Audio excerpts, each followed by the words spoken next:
just loud enough so that your collarbone can hear you. A little recitation under your breath will do for a few more moments. Imagining the rainbow light rays spreading in all direction, enacting her enlightened activities of bodhicitta, removing obstacles to liberation, relieving suffering. Om Dari Tu Dari Ture Bodhicitta Swaha. Om Dari Tu Dari Ture Bodhicitta Swaha. Om Dari Tu Dari Ture Bodhicitta Swaha. If you have a mala, you can use that to count, but you don't need to. Om Dari Tu Dari Ture Bodhicitta Swaha. Om Dari Tu Om Dari Tu Dari Ture Bodhicitta Swaha. Om Dari Tu Dari Ture Om Dari Tu Dari Om Dari Tu Dari Om Dari Tu Dari Om Dari Tu Dari Om Dari Tu Om Dari Tu Dari. See those whose hearts are filled with evil or selfishness be permeated by the rainbow light and put down their armor, put down their weapons, put down their evil-minded suffering, generating activity, and so on. Feel this diffusing violence, negativity, harmful actions, and that they awaken to their own true nature. So even imagining that as the rainbow light strikes beings with love, it diffuses all of that ignorance and confusion, delusion, and they awaken to their true nature. Even you can imagine that as the light strikes them, they transform into the rainbow colors of Tārās until all of infinite space is filled with luminous bodies of Tārās, countless, benevolent. All beings become liberated and manifest their Buddha nature through Tārās embodiment. Om Dari Tu Dari Ture Bodhicitta Swaha. Om Dari Tu Dari Ture Bodhicitta Swaha. Om Dari Tu Dari Ture Bodhicitta Swaha. Om Dari Tu Dari Ture. Om Dari Tu Dari.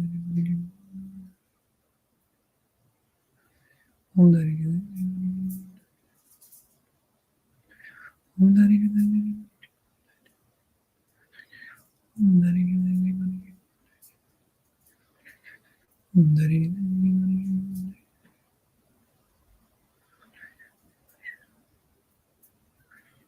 Om Dari Tu Dari.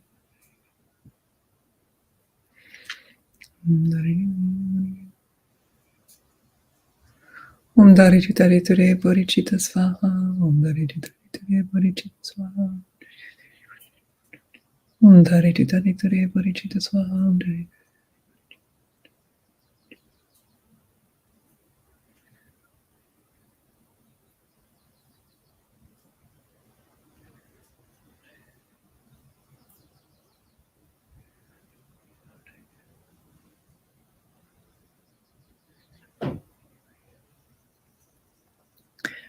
Semi-fierce, semi-peaceful, your enactment of her activities.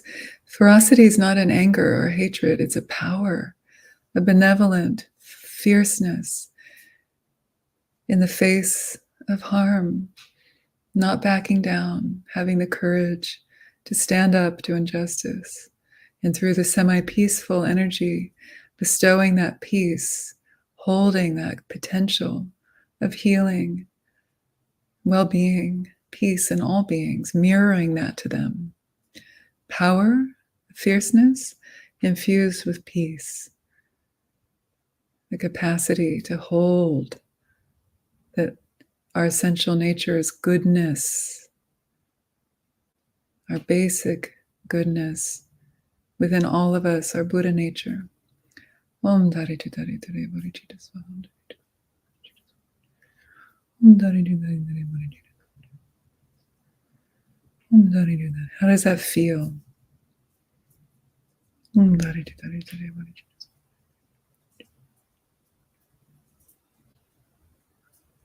Om Dari.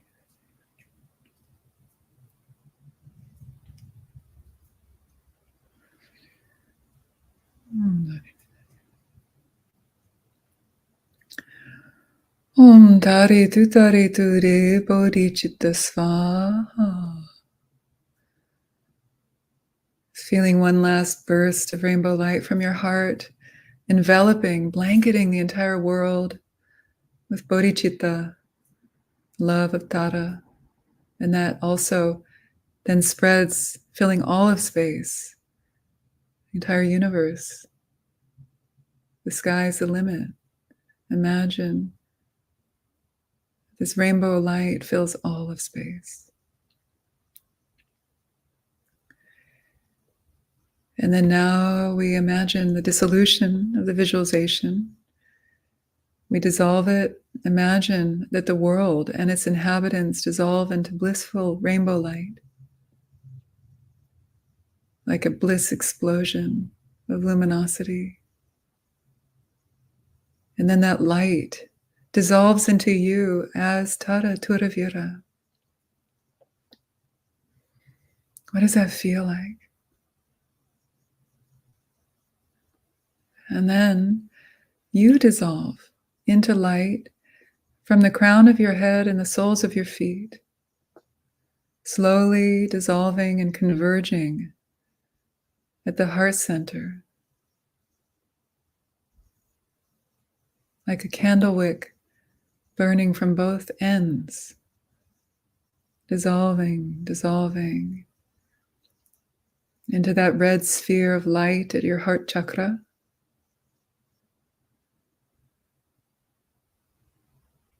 And then the red sphere dissolves into the moon disk.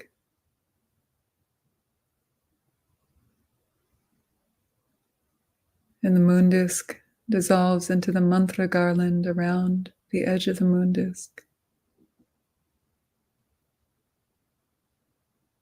And then the mantra garland dissolves into the central seed syllable tam, until that is all that remains. It's finely written luminous tam, T-A-M. And then imagine that the tam dissolves from the base all the way up to the very top.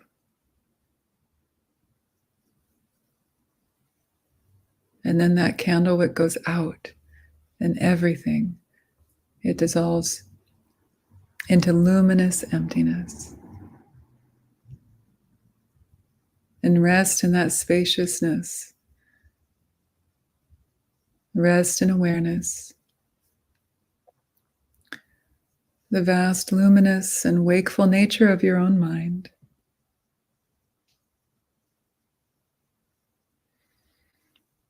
Release into presence. And when concepts arise, release them with the out-breath. Just rest. Your eyes may be closed or open. If they're open, you can gaze into space just slightly above the horizon. Rest the eyes, relax the muscles behind and around the eyes. The jaw goes slack. Facial muscles soften. And simply rest your awareness in its own nature. This is the very essence of Tārā.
And now slowly begin to come back and return to your form, the feeling of being Tārā Turavira. Feel yourself fully integrated with her. And slowly begin to open your eyes and look at the world through the new eyes, through the eyes of Tārā. What would that be like?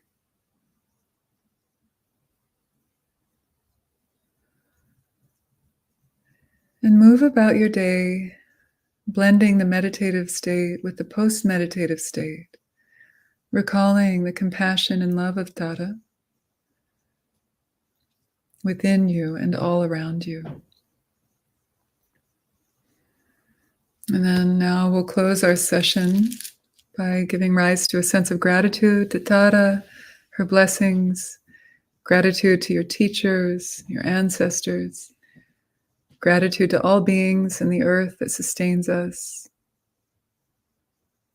even gratitude to our so-called enemies for teaching us patience.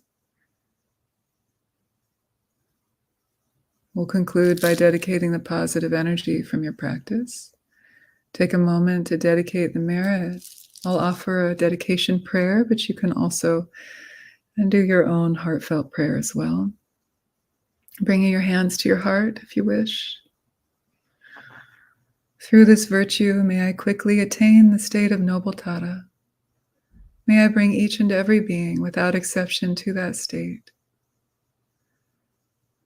May all beings be healthy, free from suffering and its causes, and may they awaken to their true nature.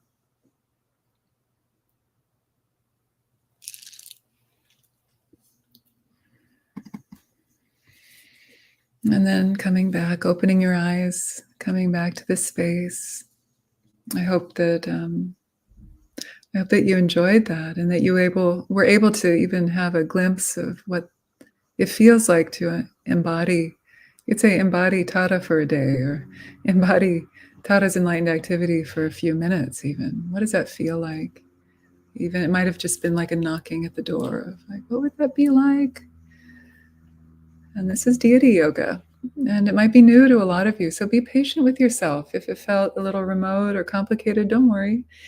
The formula, like the structure of deity yoga, is very similar from practice to practice to practice.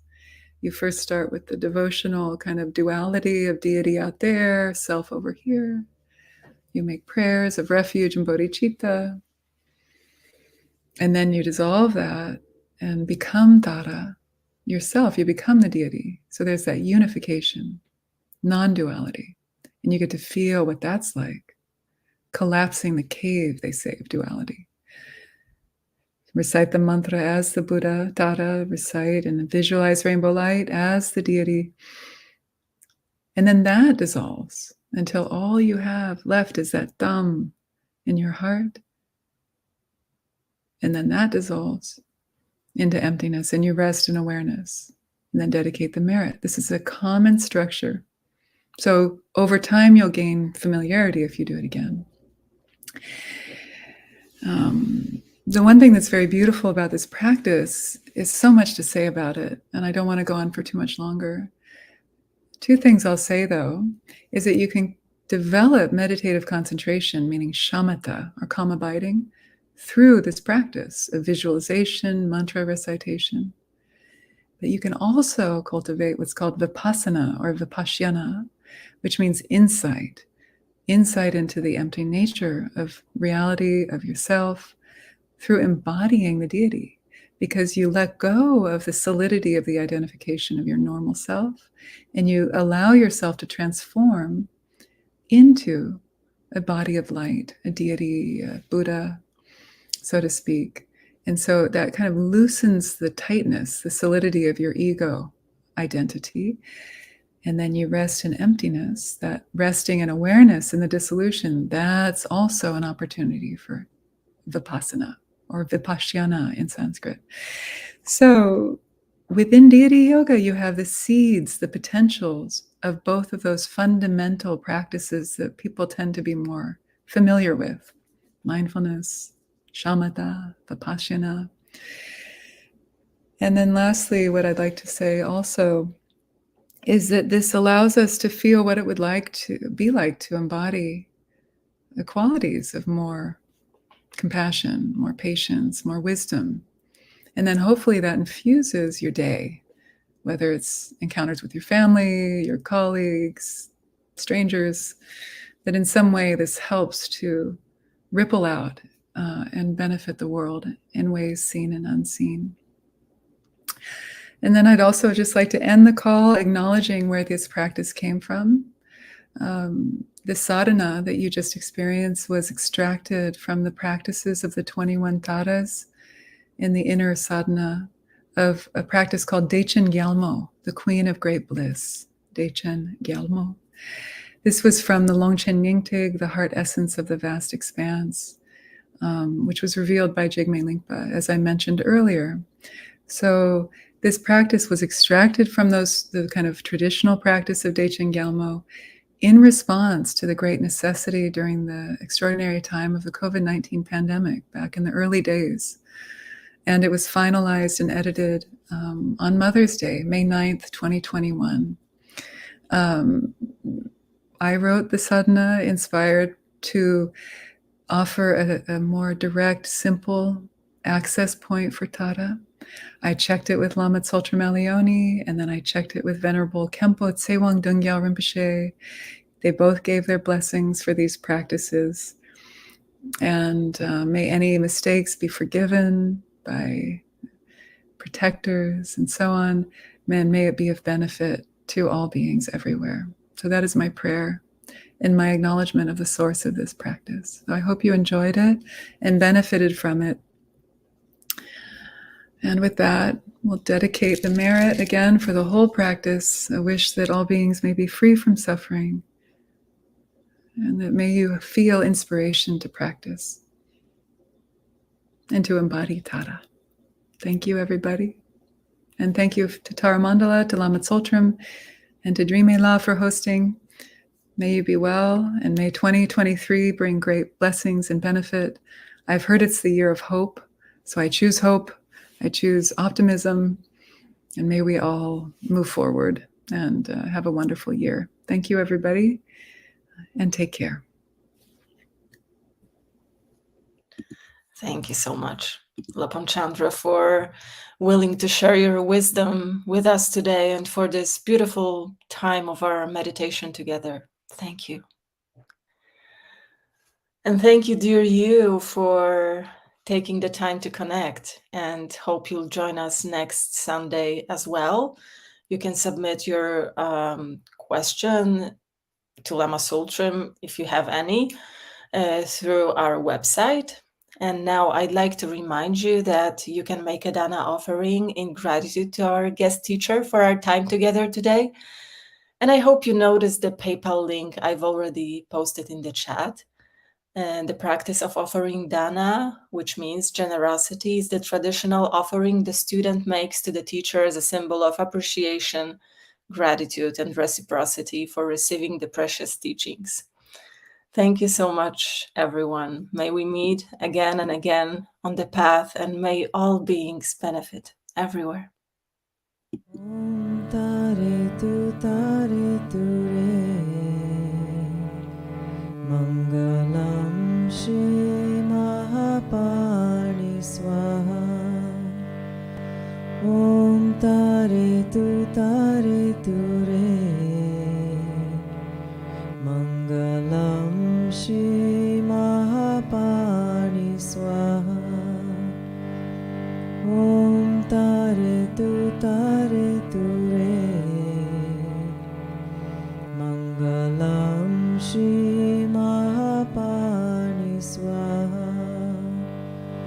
Om Tare Tu Re